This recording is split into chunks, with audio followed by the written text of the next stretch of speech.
आपकी मम्मी यहाँ नौकरी करती है, आपकी मम्मी यहाँ नौकरी करती थी, ठीक है, मैं अपने धोती से बता मारती थी यहाँ पर आया महाराज बन गए, मतलब सौंपी है, मर जाएंगे लेकिन गलत तरीके से या किसी को घुसने नहीं देंगे।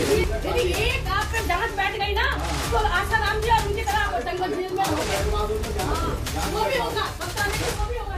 बैठवा दो जांच। सबके इंस्पेक्टर साहब सुन लीजिए, 3 लोगों से ज्यादा यहाँ नहीं रहेंगे और 3 लोगों से ज्यादा अगर यहाँ न्यूसेंस होता है आप सबके विरुद्ध FIR दर्ज करेंगे, जो न्यूसेंस यहाँ पैदा करेगा।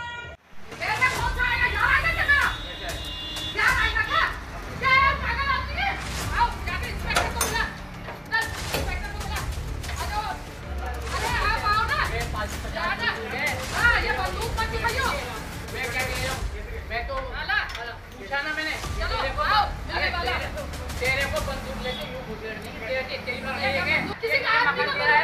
अरे तू नौकरी कर रहा है ना, तू नौकरी कर, मैंने डर लगता है तेरे आप क्या मानेंगे?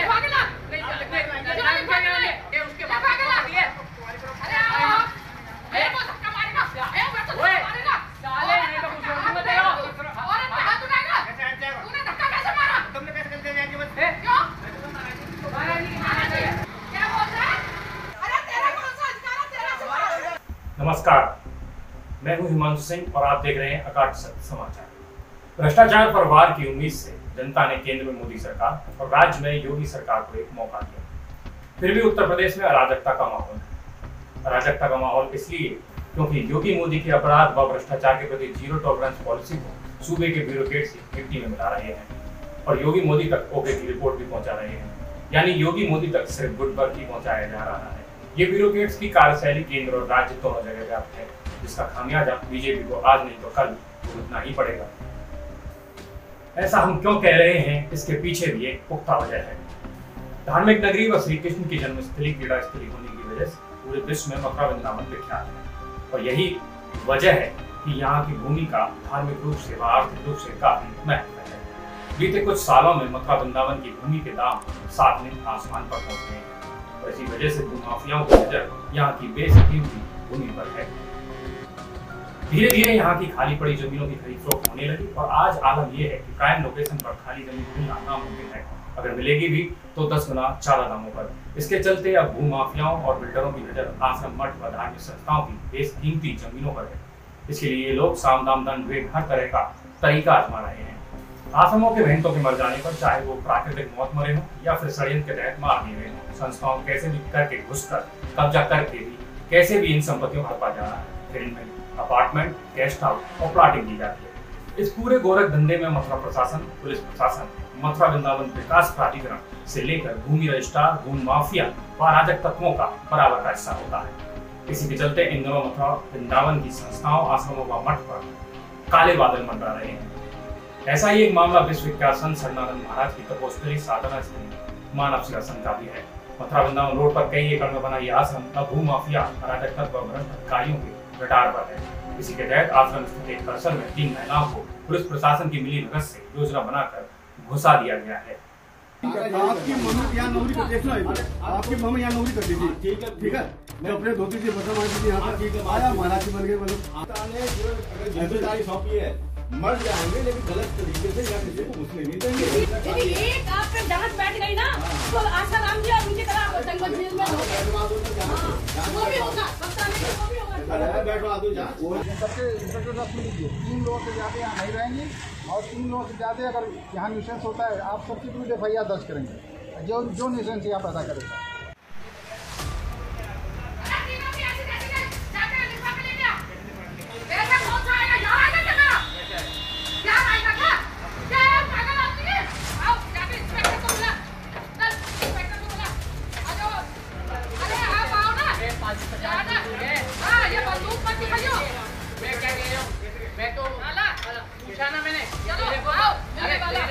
तेरे को बंदूक लेके यूं घुसेड़ नहीं, तेरी बात ये है किसी का हाथ नहीं लगा है। अरे तू नौकरी कर रहा है ना, तू नौकरी कर, मैंने डर लगता है तेरे आप क्या मानेंगे? ये उसके बाप को दिए। अरे मेरे को धक्का मारेगा, मैं तो मारेगा साले, मेरे को कुछ नहीं बताएगा। और हाथ उठाएगा, तूने धक्का कैसे मारा? तुमने कैसे चलते जाएंगे बस? क्यों मारा नहीं, मारा नहीं, क्या बोल रहा है? अरे तेरा कौन सा अधिकार है तेरा से?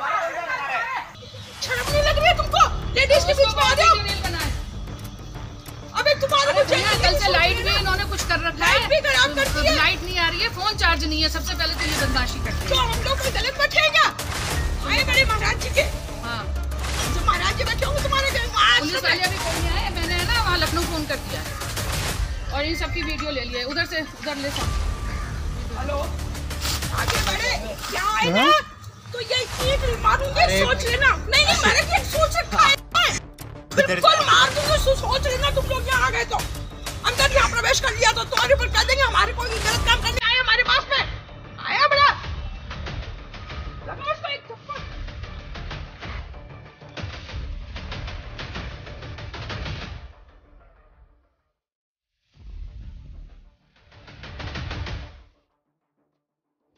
पूरा मामला जानने के लिए थोड़ा पीछे की तरफ चलना पड़ेगा। 19 नवंबर 1953 में प्रज्ञाचक्षु संत श्री शरणानंद जी महाराज ने आश्रम की समस्त चल अचल संपत्ति को एक संस्था बनाकर संस्था के नाम कर दिया। संस्था में 11 सदस्य होते हैं व इनका चुनाव हर 3 साल में निर्वाचन प्रक्रिया द्वारा होना तय है। मानव सेवा संघ वृंदावन मुख्यालय व इसके अंतर्गत 5 अन्य आश्रम और 35 शाखाएं हैं। स्वामी जी ने खुद अपने पास कुछ नहीं रखा। संस्था के पहले प्रधान देश के 6वें मुख्य न्यायाधीश बीपी सिन्हा को बनाया गया। संस्था बन जाने के बाद आश्रम का संचालन संस्था द्वारा नियुक्त पदाधिकारियों द्वारा ही किया जाने लगा।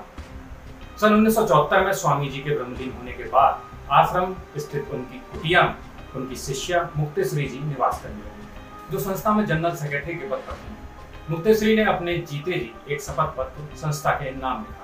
उनके रहन सहन के लिए स्वामी जी ने जो धनराशि उनके निज सेवक जगदीश प्रसाद अग्रवाल निवासी चरठावल जिला मुजफ्फरनगर को दी थी, वो भी मैं ब्याज उनके मरने के बाद मानव सेवा संघ की होगी। 2011 में मुक्तेश्वरी की मृत्यु हो जाती है। उसके बाद शुरू होता है आश्रम की उक्त संपत्ति को हड़पने का षड्यंत्र, और यह षड्यंत्र रचता है मुक्तेश्वरी का निजी सेवक यानी जगदीश प्रसाद अग्रवाल। जगदीश प्रसाद अग्रवाल अपने नाम मुक्तेश्वरी की एक फर्जी वसीयत बनाता है और इस वसीयत में तारीख होती है मुक्तेश्वरी के मरने से मात्र 5-6 महीने पहले की। ये वसीयत फर्जी इसलिए प्रतीत होती है क्योंकि मुक्तेश्वरी अपने होशो हवास सचिव पद पर रहते हुए अपनी सारी चल अचल संपत्ति जो भी मानव सेवा संघ में उनके पास थी, मानव सेवा संघ के नाम लिख गई होती है। और ये जगदीश की वसीयत में जो मुक्तेश्वरी के साइन होते हैं वो भी मुक्तेश्वरी जी के हस्ताक्षर से मेल नहीं खाते। बहरहाल मानव सेवा संघ प्रबंधन द्वारा जब जगदीश प्रसाद से आश्रम की उक्त संपत्ति को खाली करने के लिए आग्रह किया जाता है ताकि उक्त संत कुटी का जीर्णोद्धार हो सके, जिसमें कि स्वामी शरणानंद जी ने अपने जीवन के अंतिम दिवस गुजारे, उनकी स्मृतियों को उसमें संजोया जा सके, लेकिन जगदीश प्रसाद आश्रम स्थित पुरानी संत कुटी को खाली करने से मना कर देता है और कोर्ट में जाने की धमकी देता है। इस सबके दौरान जगदीश प्रसाद सोची समझी साजिश के तहत आश्रम की उक्त संपत्ति का नामांतरण झूठी वसीयत दिखाकर तत्कालीन नगर पालिका में अपने नाम करवा देता है। इस काम में जगदीश प्रसाद की मदद जगदीश का बेटा निर्विकार सिंघल करता है, जो कि उस समय मथुरा में सहायक नियोजक ग्राम नियोजन विभाग में कार्यरत होता है, और वो अपने पद का दुरुपयोग करते हुए अपने पिता का नामांतरण उक्त संपत्ति मानव सेवा संघ स्थित पुरानी संपत्ति का तत्कालीन नगर पालिका में करवा देता है। इसी फर्जी नामांतरण के चलते जगदीश प्रसाद विद्युत कनेक्शन अपने नाम से पुरानी संपत्ति में करवा लेता है। जब संस्था पदाधिकारियों को इसकी भनक लगती है तो वो साक्ष्य प्रस्तुत कर नगर पालिका से जगदीश प्रसाद का नामांतरण निरस्त करवा देते हैं और विद्युत विभाग से विद्युत कनेक्शन भी कटवा देते हैं। इस सब की जानकारी जब जगदीश प्रसाद को लगती है, जगदीश नगर पालिका और विद्युत विभाग के विरुद्ध कोर्ट में वाद दायर कर देता है, जिसमें मानव सेवा संघ प्रबंधन कोर्ट के समक्ष प्रस्तुत हो साक्ष्य प्रस्तुत करता है और जगदीश प्रसाद के विरुद्ध बेदखली का मुकदमा भी आश्रम प्रबंधन दाखिल करा देता है। मामला अभी कोर्ट में ही विचाराधीन होता है और इसी बीच 28 अक्टूबर 2020 को जगदीश की मृत्यु हो जाती है और जगदीश के परिवारीजन, जिसमें उसके सभी पुत्र शामिल हैं, आश्रम प्रबंधन से मिलकर जगदीश की अंतिम क्रियाकलापों के लिए थोड़ा समय मांगते हैं और जगदीश का 12वां व 20वां कर वो पुरानी संतकुटी की चाबी प्रबंधन तंत्र को देकर अपने घर चले जाते हैं और एक बार फिर आश्रम की उक्त संपत्ति आश्रम के स्वामित्व में आ जाती है। आश्रम प्रबंधन भूमाफियाओं की साजिश से अनजान निष्फिक्र हो जाता है, लेकिन भूमाफिया चैन से बैठने वाले कहाँ होते हैं, एक बार फिर आश्रम सुर्खियों में आ जाता है। आश्रम में कक्षा 8 तक आश्रम के बाहर शिक्षा अध्ययन करने वाली लड़कियों के लिए स्वामी जी के जीवित रहते हुए ही एक हॉस्टल चलता था, जो कि मुक्तेश्वरी के अस्वस्थ होने पर खुद मुक्तेश्वरी 2002 में बंद करा देती हैं। इसी हॉस्टल में कथित तौर से रहने वाली 3-4 महिलाओं को भूमाफिया जगदीश के मरने के बाद पुरानी संत कुटी में साजिश के तहत घुसवा देते हैं। प्लान के तहत 26 नवंबर 2020 को 3-4 महिलाएं व कांग्रेस का एक छुटभैया नेता, जिसका की नाम चंद्रमोहन जायसवाल है, अपनी बहन सुलेखा के साथ आश्रम में आ धमकता है। पहले आश्रम के गेट पर बैठे लोगों से ये कहता है कि ये महिलाएं जगदीश के क्रियाक्रम में आई थी और इनका सामान यहाँ छूट गया है, जिसे ये वापस लेने आई हैं। गेट पर मौजूद कर्मचारी उन्हें आश्रम प्रबंधक गोपाल शरण के पास संत निवास पर भेज देते हैं। वहां पहुंचकर पहले तो ये लोग रौब दिखाते हैं, फिर आश्रम प्रबंधक को हड़काते हैं और कहते हैं, तुम यहाँ के नौकर हो, हम यहाँ के मालिक हैं, हम यहाँ पर रहे हैं, पढ़े हैं, तुम कौन होते हो हमें रोकने वाले? तुम्हारे कर्मचारी ने हमें क्यों रोका? इस पर प्रबंधक ने उन्हें समझाने की कोशिश की और कहा कि आश्रम में अपना बिना परिचय दिए ऐसे कैसे घुस जाओगे, आश्रम के कुछ नियम हैं। इस पर प्रबंधक को सुलेखा और कांग्रेसी नेता चंद्रमोहन जायसवाल, जो कि पेशे से प्रॉपर्टी डीलर है, गाली गलौज करने लग जाते हैं और आश्रम प्रबंधक को झूठे केस में बंद कराने की धमकी भी देते हैं। इस पर प्रबंधक द्वारा पुलिस को बुलाने की बात पर ये लोग गाली गलौज करते हुए उस वक्त तो वहां से वापस चले जाते हैं, लेकिन पुरानी संत कुटी में जा घुसते हैं। इस बात की खबर जब प्रबंधक को लगी तो उन्होंने संबंधित थाने चौकी व एसएसपी मथुरा से उनको बाहर करने की गुहार लगाई, लेकिन उनको बाहर करना तो दूर की बात है, खुद मथुरा गेट चौकी इंचार्ज उनको यहाँ से ना निकालने की आश्रम प्रबंधक को धमकी दे जाते हैं और इन घुसपैठियों के पक्ष में रिपोर्ट भी इतनी मजबूत बनाते हैं कि वो आज तक हर आख्या पर छाई हुई है। इन घुसपैठिए महिलाओं को 60 साल से यहाँ काबिज भी दिखाया जा रहा है, जबकि इन महिलाओं में प्रमुख गंगा डागा निवासी निकलने राजस्थान पेशे से टीचर थी, जो अपनी पूरी सरकारी सेवा समाप्त कर चुकी है। दूसरी महिला मीना गुप्ता निवासी दिल्ली भी अपनी पूरी गृहस्थी के साथ दिल्ली में रहती है। तीसरी महिला कमलेश भी आगरा में निवास करती है, वो भी गृहस्थ है। सिर्फ बचपन में कथित तौर पर आश्रम में कुछ साल निवास करने वाली ये महिलाएं अपने आप को स्वामी शरणानंद की मानस पुत्रियां बताती हैं। सवाल ये उठता है कि जब ये आश्रम में इतने सालों से रह रही थी तो तीनों ने एक 7 जनवरी 2021 में अपने आधार कार्ड में पते क्यों बदलवाए? इनके वोटर कार्ड में पता आश्रम का क्यों नहीं है? इनके आश्रम के पते के दस्तावेज क्यों नहीं है? कई ऐसे सवाल हैं जो इनकी सच्चाई जाहिर करते हैं। इनकी भाषा और व्यवहार से ही कोई भी व्यक्ति पहचान लेगा कि ये महिलाएं स्वामी शरणानंद की मानस पुत्रियां हैं कि नहीं। बाल मंदिर की प्रथम बालिका। हाँ, मानस सेवा संघ बाल मंदिर की मैं सुलेखा पढ़ी हुई हूँ। हम सब बाल मंदिर की बहनें यहीं पढ़े हुए लिखे हैं। अभी हम लोगों ने कल मिला पता अपना किया है, इस बदमाश बदमाश को यहाँ से निकालने के लिए साधु के द्वारा जो आश्रम ग्रहण कर लिया गया है, हड़प कर लिया गया है, उसको छुटाने के लिए हम लोग प्रयास करते हैं। अभी पिक्चर बाकी है, ये तो ट्रायल था।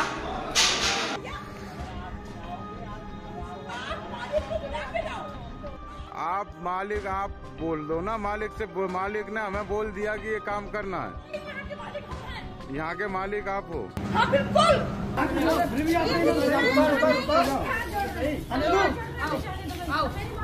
अरे आओ ना, जबरदस्ती हो गई ना तुम्हारी। नहीं, ये कोई बात नहीं, ये तो जबरदस्ती हो गई।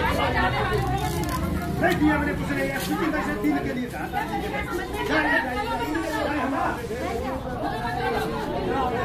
जाओ भी अंदर जाओ,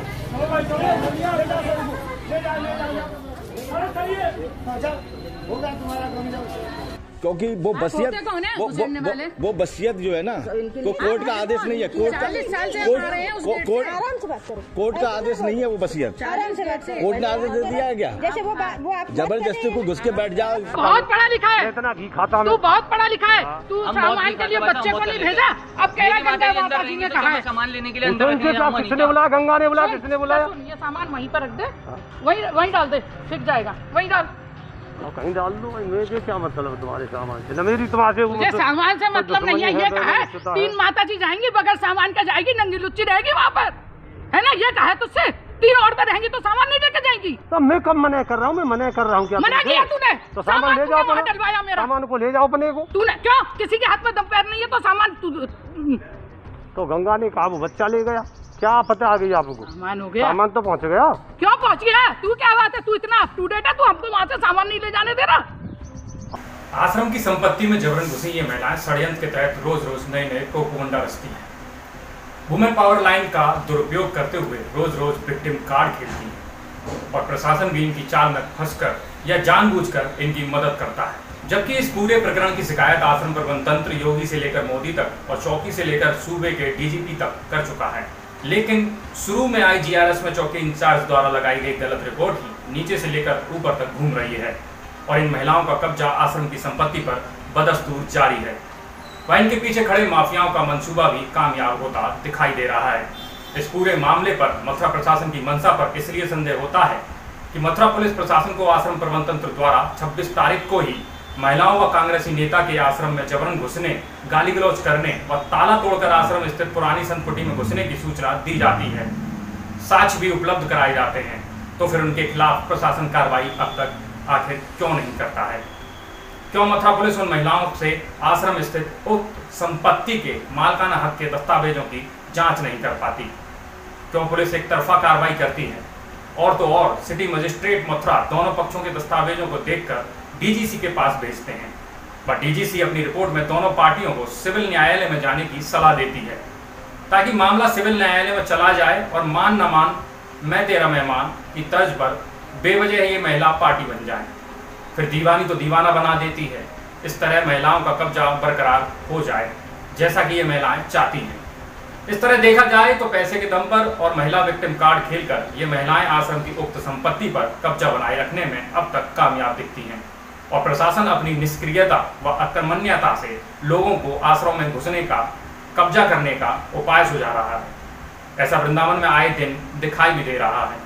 आए दिन आश्रमों और कमजोरों की संपत्तियों पर कब्जे वृंदावन में लगातार हो रहे हैं और प्रशासन मौन है। बहरहाल इस पूरे प्रकरण पर कुछ सवाल उठने लाजमी है। सवाल नंबर 1, जब खुद मुक्तेश्वरी जी अपने जीते जी अपने पूरे होशो हवास में आश्रम को स्वामी शरणानंद जी महाराज द्वारा जीवन पर्यंत रहने के लिए दी गई पुरानी संतकुटी और मूलधन ब्याज सहित आश्रम के नाम उनके मरने के बाद होगा ये लिख जाती हैं, तो फिर उनकी जगदीश के नाम बाद में की गई वसीयत कहां से आ जाती है? और क्या वो मान्य है जबकि मुक्तेश्वरी को पुरानी संतकुटी सिर्फ जीवन पर्यंत रहने को स्वामी जी के आग्रह पर आश्रम ने दी थी? सवाल नंबर 2, जब खुद मुक्तेश्वरी व स्वामी जी भी उक्त संपत्ति के मालिक नहीं थे तो मुक्तेश्वरी पुरानी संतकुटी की वसीयत कैसे कर सकती थी? सवाल नंबर 3, मुक्तेश्वरी ही मालिक नहीं थी तो जगदीश उनकी कथित वसीयत के आधार पर अन्य लोगों को वसीयत करने का अधिकारी कैसे हो सकता है? सबसे महत्वपूर्ण बात ये कि स्वामी जी जब जीते जी आश्रम की सारी चल अचल संपत्ति को संस्था बनाकर संस्था के नाम कर गए थे, तो उसी आश्रम में स्थित एक संत कोठी की खरीद फरोख्त व वसीयत आदि कैसे हो सकती है? सवाल नंबर 5, बेदखली का मुकदमा आश्रम प्रबंधन तंत्र का जगदीश के साथ चल रहा था, तो जगदीश के मरने के बाद उसके वारिसान मुकदमे की पैरवी करेंगे, जबकि उक्त कब्जेधारी तीनों महिलाओं का जगदीश से दूर दूर तक कोई भी कैसा भी रिश्ता नहीं है, तो ये महिलाएं कैसे जबरन पार्टी बन रही हैं और पुलिस प्रशासन से कहती हैं कि हमारा मुकदमा आश्रम से चल रहा है? सवाल नंबर 6, अगर जगदीश ने इन महिलाओं को अपने जीते जी वसीयत की थी तो इन महिलाओं ने जगदीश के जीते जी अपने को कोर्ट में वारिसान क्यों घोषित नहीं किया और ना ही ये महिलाएं जगदीश के जीते जी कभी उक्त संपत्ति में रही थी? सवाल नंबर 7, उक्त महिलाएं अपने आप को स्वामी शरणानंद जी की मानस पुत्रियां बताती हैं, तो ये अब तक कहाँ रही? सवाल नंबर 8, उक्त महिलाओं ने अभी हाल ही में अपने आधार कार्ड में पते बदलवाकर मानव सेवा संघ का पता करवाया है, जबकि अभी भी ये उक्त तीनों महिलाएं अपने पूर्व पदों पर ही अपने परिवार के साथ निवास कर रही हैं और बारी बारी से मानव सेवा संघ की संपत्ति में कब्जा बरकरार रखने को आकर रहती हैं। सवाल नंबर 9, प्रशासन इनके खिलाफ की गई आश्रम प्रबंधन की हर शिकायत को IGRS के तहत ही क्यों निपटा देता है और हर बार आख्या लगाई जाती है वही पुरानी वाली? सवाल कई हैं, लेकिन मथुरा प्रशासन पूरी ईमानदारी से इस प्रकरण को सुलझाने के मूड में नहीं है या फिर सुविधा शुल्क लेकर प्रशासन की ही ये सह पर सब कुछ हो रहा है। प्रशासन कानून व्यवस्था बरकरार रखने की दुहाई देते हुए हर स्तर पर गया है इस मामले में, लेकिन इस मामले की तह में जाकर इसको निपटाने की कोशिश कभी प्रशासन द्वारा नहीं हुई। अलबत्ता जिंदा को मरा और मरे को जिंदा दिखाकर आख्या का खेल प्रशासन खेलता रहा है। ऐसे कई मामले हैं मथुरा जिले के जिनसे पता चलता है कि मथुरा प्रशासन कैसे सूबे के मुखिया योगी जी की अपराध व भू माफियाओं के प्रति जीरो टॉलरेंस की पॉलिसी को उल्टा करने में लगा हुआ है और रिपोर्ट ऊपर तक पहुंच रही है ओके की। अकाट सत्य के लिए हिमांशु सिंह, वृंदावन।